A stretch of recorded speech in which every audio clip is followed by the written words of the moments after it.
drink. It may not be appropriate for a drink, but it is appropriate for more explosions. If it weren't for the fact we have thousands of dollars in electronics, I would knock that shit clean out your hand, and you know it. I appreciate your restraint, sir. Yes.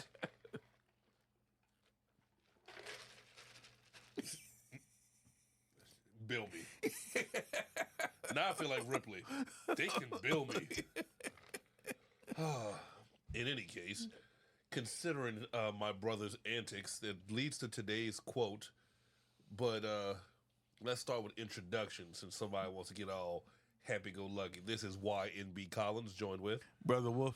And we are the Benchmark Podcast, where we try to go ahead and have a little bit of critical thinking, a little bit of life experiences, put them together for a better result for us all. Now, with that said, today's quote is an easy one. Waste not, want not. Today, this topic was inspired by my homegirl, Chef. You know who you are. I'm going to send this one to you, and you're going to laugh your behind off at this one. But you want to start off? Like, matter of fact, I should start off. I'll start off on this one. So, what does the word flushable mean? and it's not a setup. And I mean as far as something that goes down the loo, something that goes down the toilet, something that is to be waste. According to Triple H, Owen Hart was flushable. So that's... Bad joke. Bad joke. Well, I'm sorry. As the Nugget character, he was flushable. I want to make sure I say that. Bad joke. Yeah. Bad joke. Well, it's not bad when they show it on the raw highlights and everything like that. Maybe they use better timing. Tone and delivery. That's it. Huh, sounds fucking familiar, don't it? Yes, it does.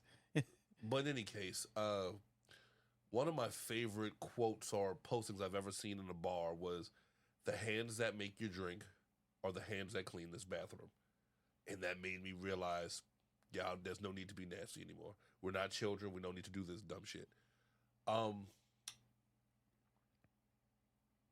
There are things that are meant to be flushed and things that are not meant to be flushed. So for those of you who utilize other things besides toilet paper, stool, or water and try to flush it, you're a fucking moron, and please stop. So what I mean by that is this. I understand accidents happen. Let's say you've got the toilet paper in your hand and some kind of way it fumbles and it falls into the toilet. I understand you don't want to go ahead and reach in there and pick it up, but simultaneously, at least let the bartenders know, instead of it just being a coagulated mass and stopping up the damn toilet. Right, and then somebody else comes along, and then they just goes right on top of it. It goes right on top of it, so now you got an even worse situation. Yeah. Like you said, if you let somebody know immediately, then you don't have as bad of a problem. And this goes for everything. I don't know why, at this stage of life, I'm still finding people putting paper towels in the damn toilet. It is not as biodegradable as tissue paper. Tissue paper is meant to dissolve in water. Everything else is not. Right. And this goes to one of my exes who, when we were trying to figure out what we were going to use to start it off, and I was arguing the label precludes the argument as a way to start off today's topic. And the one thing that my ex used to say was, well, my little wipes for removing my makeup are flushable. I was like, you believe that? You must believe when I said I love you, too. Ooh. But just because it's marketed as flushable doesn't mean it's true. So doing a little bit of research, I asked Copilot just to make it easy, because I could not find anything distinct and consistent. But reading from Microsoft Copilot, as soon as it loads up, oh yeah, we got to do the one about the tablet. That's got to happen soon. But companies sometimes label their products as flushable, quote unquote, for marketing purposes. The term implies convenience and ease of disposal, which can make the product more appealing to consumers. However, the reality is more complex. There's a lack of regulation, so there's no standardized definition. There's a consumer perception, short-term convenience, but things that are labeled flushable typically don't break down in enough time, because wet wipes contain plastic fibers that don't disintegrate like toilet paper does. And then the non-biodegradable materials with flushable products can harm sewage systems, clog pumps, and contribute to pollution. So And on a city-wide level, I'm gonna get to that in a second. Let me finish. So, for example, there's no need to put paper towels in there. If you're the kind of person that needs to have a little bit of extracurriculars during your lunch break, and you need to go ahead and empty out a cigar guts because you just want the wrapper, number one, just buy a fucking wrapper. right, That's number one. That just makes it that much easier. But number two, no one cares if cigar guts are in a waste bin. That's not illegal. right. It's kind of stupid, but it's not illegal. But now you put it in the toilet. Now nobody has a toilet. Now we got a problem. But the reason my brother is anxious and biting at the chomping at the bit is because he gave information which I was not ready for. Completely nasty, but it's one of those quit flushing things that aren't meant to be flushed. You ready to take it away? Yeah, brother. So, like my brother was saying, this past week, Mardi Gras week, of course, this is going to be the week in which this happens. Yeah. Because people from all areas of the world come down to our little city in our little neck of the woods. And a few years ago, they bought COVID. This year, they bought something that was a lot worse. I'm not saying no, I'm not saying yes. So what happened was my store, which we have a restroom at my store, it unfortunately became clogged because a lot of the fairer gender, let me say that, I'll use that terminology for this, decided that they wanted to dispose of their sanitary device. Just say feminine hygiene products. That's what it is. Feminine hygiene products in the toilet. And it's the fact that our plumber went in there and pulled out so many, multiple ones. And here's the thing. The clog gets there and it gets trapped there. And then the next one comes in and it gets trapped there. And then the next one comes in and eventually nothing can get through because these things are very absorbent. That is why y'all ladies use them. They are extremely absorbent. I mean, in a pinch, they're used for bullet wounds, oddly enough. So there's that. And plus, the one key thing is when you have such a wide usage of this tactic to get rid of those particular things, because of this past week, what you have is you have the entire city of New Orleans sewage reservoir being basically stocked to full with a clog of all of these combined together.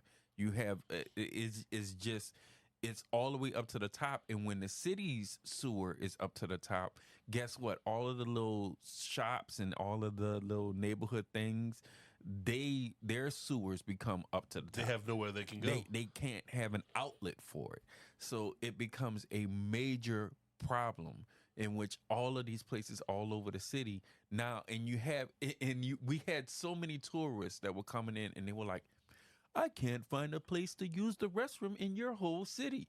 I don't know what's going on. All of these places are saying the restroom is broke. I don't know why all these places are saying the restroom is broke. Y'all act like y'all don't want our business.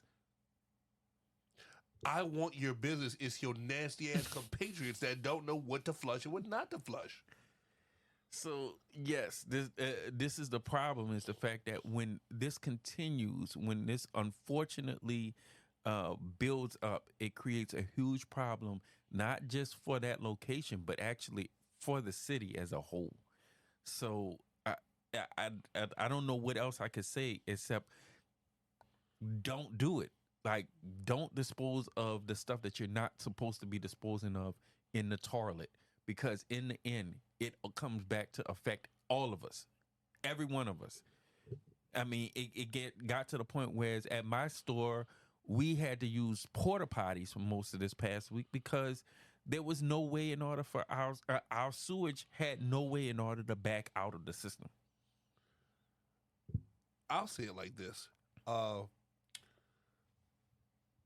why are you doing it outside of your home if you wouldn't do it at home?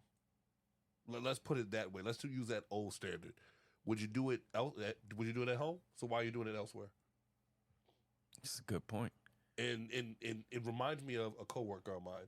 He had a few rental properties, and he rushed over there to go ahead and address a problem. The lady said her toilet was broken.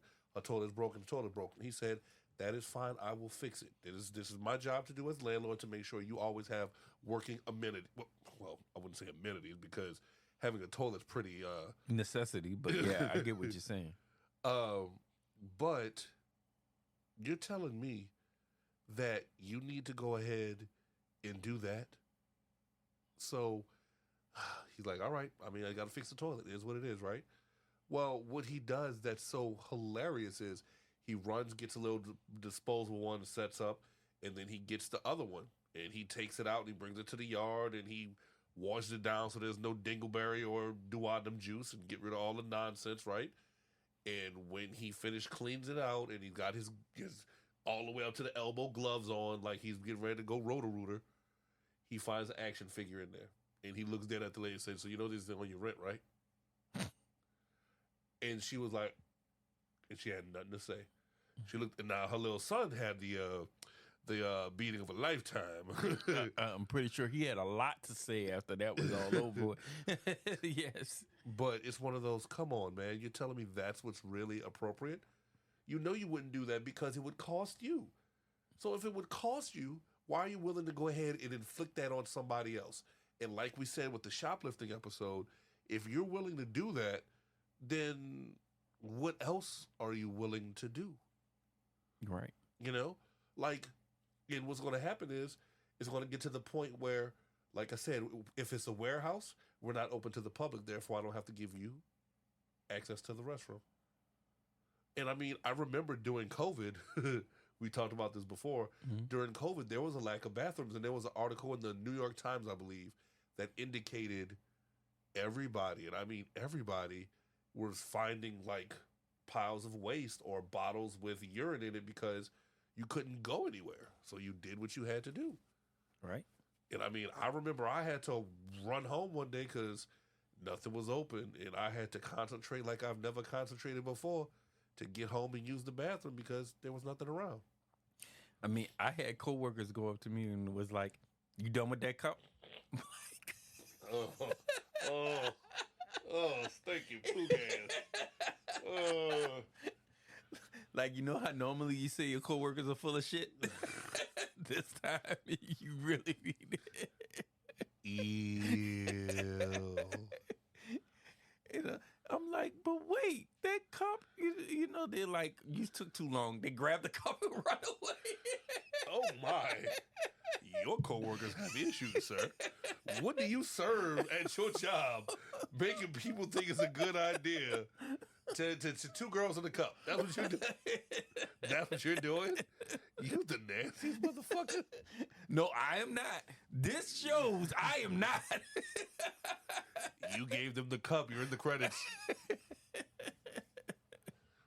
But all foolishness aside, it is literally one of the things that is disgusting because as a bartender, when I get told that the bathroom is overflowing because somebody just said, "Oh, I'm going to just flush again and hope it goes down," that is not how toilets work. Right. It's one of those things where this shows me how much you don't know and how much I despise the average American, if not the average human being. The water eventually, see, when you look at the bottom of a toilet, you see that opening, and you're like, "Oh, that's a very large opening. A lot can go down there and everything like that." But that large opening that you see down there, it eventually becomes a smaller opening further down the line, and that's where the issue is. Is you may think that, "Oh, I got all of that room in order for something to push through and for something to go through." But no, there are very small pipes down there that whatever you flush has to go through. Why? Because they build these things compact so they won't get in your way when you're doing other kinds of housework or something like construction and demolition. Yeah. When you're doing that, it makes sense for them to make these pipes small because then it doesn't get in the way. But also in the end of things, the problem is you have to understand it's only meant for certain things to go down it when it's that small. Yeah, You know?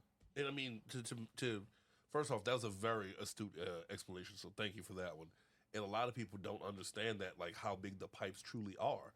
And I mean, it's part of the reason why, not to be crude, but there's a reason you've heard of the term courtesy flush. Yeah. You literally go ahead and send part of what you have to send down, so that way it's able to flush through the system, keep maneuvering, and go through. And then when the next load goes through, there's nothing that could possibly get caught.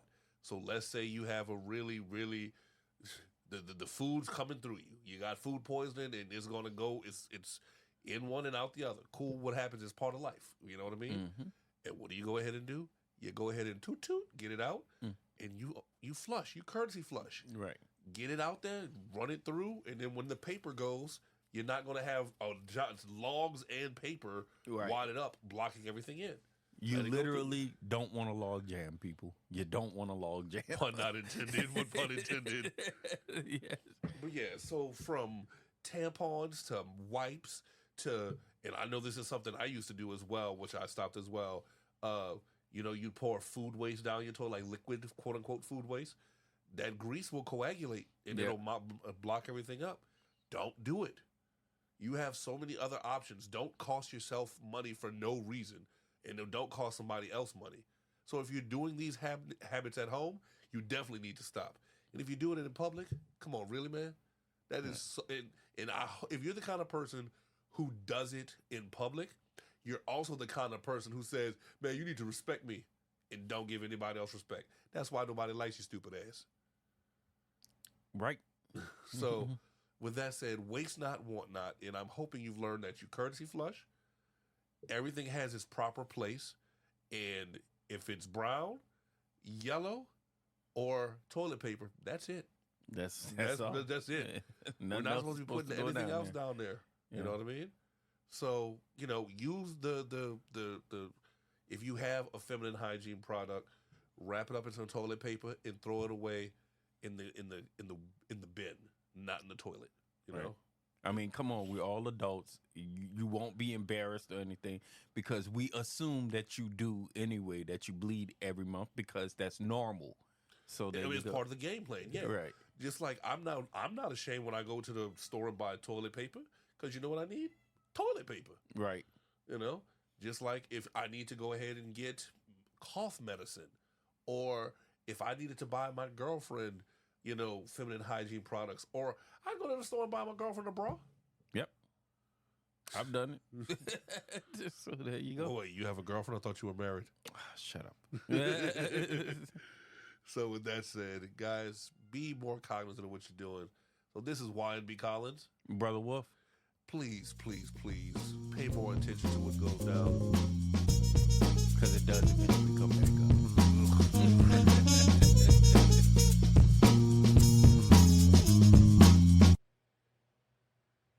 Thank you for listening to the Benchmark Podcast, a product of Benchmark Media, LLC.